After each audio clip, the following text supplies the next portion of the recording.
I'ma keep that shit 100K.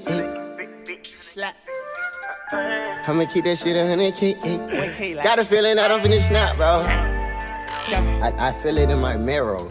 I feel it in my bone. What's going on, YouTube? Welcome back to Keem Kay. I am Keem. I am Kay.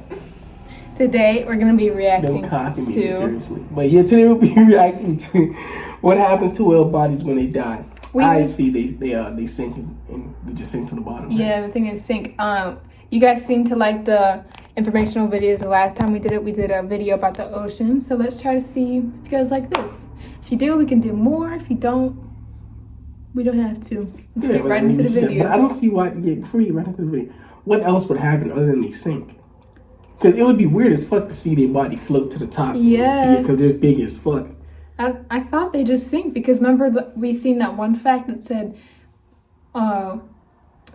eventually when they can't get air they have when they get sink, old they sink and drown. Yeah, they get too weak to swim to the top for water. Air.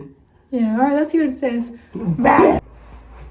Whales are the largest animals that have ever existed. Indeed. The largest of which, the blue whale, have individuals exceeding 27 meters, which is the same length as 2 school buses. Damn. They are heavier than even the largest dinosaurs at 190 tons, weighing more than 32 African elephants. And their heart is so big a human diver could comfortably swim through their aorta. They are surely one of the most majestic dynasties of animals, but like all living things, they eventually die. But what happens to their massive body when they do eventually meet their end? Animals are so nice, man. So majestic. Unlike the death of cartilaginous fish, like a shark or a ray, bony fish and mammals can float for a few hours or even days before sinking. In the case of whales, this is because of gases that build up in their stomach, causing them to float for a while. During this period, lots of meat-eating creatures will seize the opportunity for an easy meal and swarm the carcass. These creatures would include many different species of shark, including great whites. The meat they scavenge from dead whales, possibly making up quite a large amount of their diet.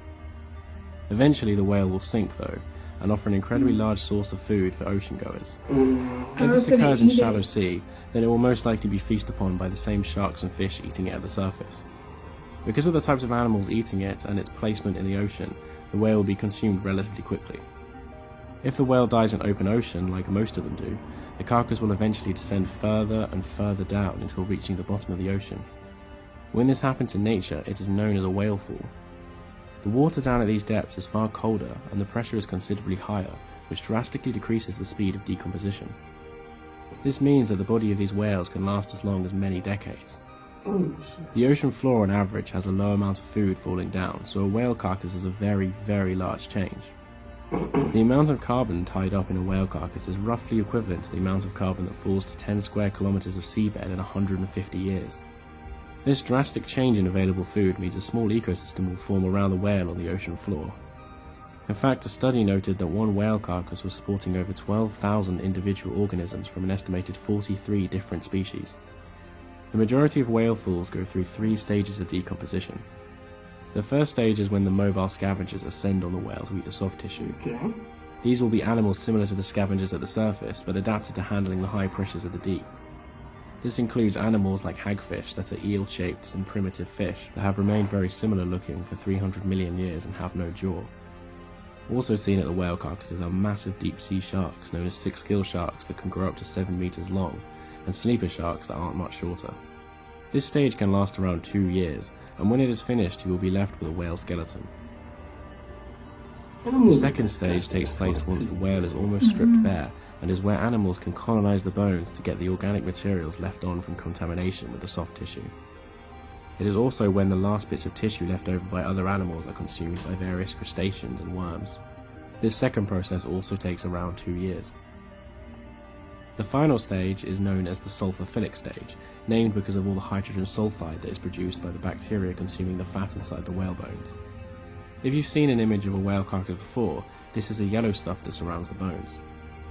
This stage of the whale fall attracts a group of creatures known as chromatotrophic organisms. These small beings are able to turn chemicals into usable energy. In the case of whales, they are consuming the hydrogen sulfide and turning it into usable energy. Researchers have found very similar chromatotrophic. Like when you, if you're an animal, you die in nature, your body on God didn't get the chance to like decompose. because niggas gonna eat you. I didn't know it was that long of a process. They're talking about a video for 2 years. It could be decades. That's what Bray said, because the air pressure is so cold down there Damn. that it could stay for a couple decades. But the animal killing is so fucked up, bro. Why? What you mean? You gotta always be looking. Imagine you walk outside right now, right? Yeah.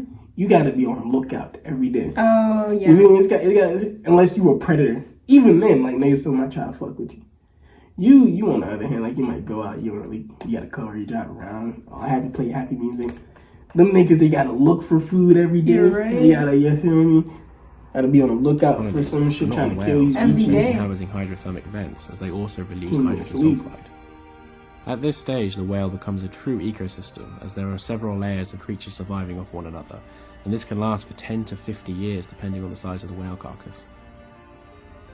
One of the strangest organisms found at the whale falls are a genus of very odd worm called Osedax, informally known as zombie worms. These worms look a lot like plants and do not have mouths. They have appendages at their top that extract oxygen from the water like gills, and a root extends inside the bone like roots of a tree. They are successful creatures and have many different species spreading across many different oceans. That's me, I ain't never seen The that key to shit their before. success seems to be that they can directly eat the whale fat rather than relying on the hydrogen sulfide made up by bacteria like the other organisms. As they don't have mouths, they rely on a symbiotic relationship with the bacteria that breaks down the fat inside the whale bones and which the worms gather usable nutrients from. Zombie worms were thought to have co-evolved with whales and as such thought to have existed for around 45 million years. But it turns out they may be significantly older and may date back to around 100 million years ago, when the dinosaurs were still around. Similar holes to the ones they leave behind on whale bones are found on fossils of large marine reptiles like plesiosaurs dating back much further than whales have ever existed. This has led some scientists to believe that these animals are not the whale specialists once thought, and probably fed on marine reptiles too. It is also possible that the zombie worms from the past may have evolved in a similar way, and their relation to the current zombie worms may just be superficial. So although whales eventually die, they become their own ecosystems and support many different species for decades to come. Okay. Thank you for watching. If you enjoyed this video and would like to be notified of future uploads, then Okay, very informational. I'm glad we watched this though, because I thought they just like drowned and that's it. I didn't know, that it would be like a forever process. You turn into an ecosystem for other animals. You said everybody eat. Like, I think that should be how it'd be like when an elephant dies or some shit, right? really? Is it? I'm guessing. And you in the savannah, Africa and shit. Yeah. You got cheetahs, hyenas, all they're trying to eat you and shit. Yeah, you're right. But I thought it is a wild ass thing to never be able to sleep because you always got someone after you.